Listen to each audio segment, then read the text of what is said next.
Be the prophet over your life. Remind yourself always to say positive things to yourself. Confidence is a feeling or belief that one can have faith in themselves. While self-esteem is having confidence in one's own worth, abilities, or self. Confidence is key to being a high-valued human as it gets rid of inferiority complex, low self-esteem, and unnecessary second guesses. Confidence entails how we carry ourselves, the way we present ourselves even in our low times or down moments. It is how we see ourselves and not how other people see us. Today I'm going to be talking on how to boost confidence and self-esteem. But before we get right into it, my name is Abah. You can call me King Kali. Welcome to my official YouTube channel. On this channel, we have a good time discussing about self-development, meditation, leadership, lifestyle, and lots more. Please like this video, subscribe to the channel, and turn on the notifications so that you don't miss my contents when they drop. You're very much welcome. Now,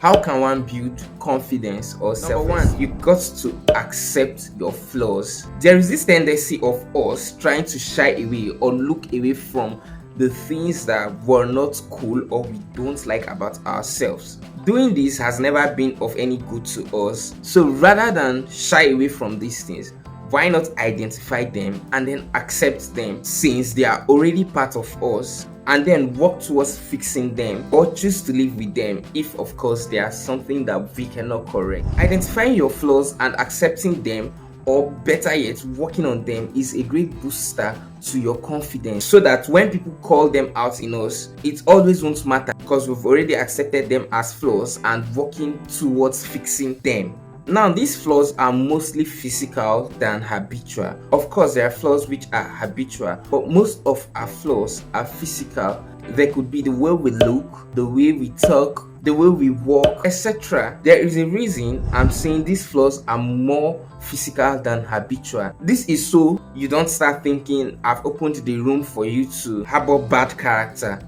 No, if you have a bad character, please go and work on it. Accepting your flaws is knowing that you're not perfect and you're working towards perfection. Maybe you lack patience, you're a lot more pessimistic, and so on. Having a bad character is not a flaw. Don't go around parading yourself with, that's the way I behave, that's the way I do things, that's the way. Work on it. If you have a bad character, work on it. If you have a terrible character, please work on it.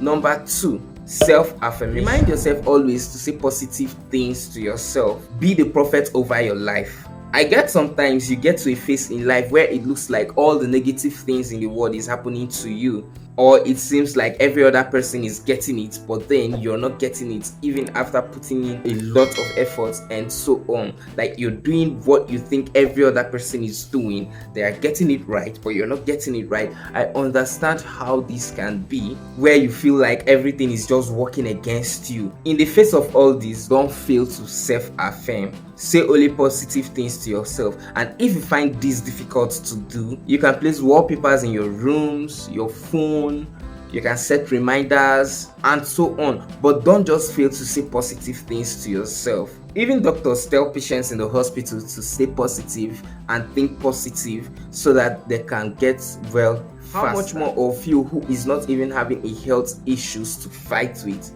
And this brings us to the third point, where I get to say, count your blessings. Make a list of the good things in your life. List the good things that has happened to you, your achievements, and all the moments you have experienced and you are proud of yourself. Remind yourself of these things. Remind yourself of how great you've been. It will help you to know your self-worth. And sure, this is a great booster to self-confidence or self-esteem. You can easily do this by going through your gallery, looking at pictures of great moments, looking at things that you've done in the past, looking at memories in the past where you're proud of yourself, where everyone associated with you were proud of you. Reminding yourself of these things makes you confident, and when you're confident, people cannot take a toll on you, people cannot override you, people cannot take you for granted, because as a confident person, you rule your world, you determine how things around you go, you have the power to influence the choices you make, and we all know that the choices we make are a reflection of who we are. Having said this, I hope with these 3 tips, if well implemented, you start becoming a more confident person with a high self-esteem and self-worth that you become a force to contend with. I'll leave you with this for now till I come your way in the next video. Click on this video the algorithm is suggesting for you to watch, and please stay subscribed. I'll see you in the next video. Goodbye.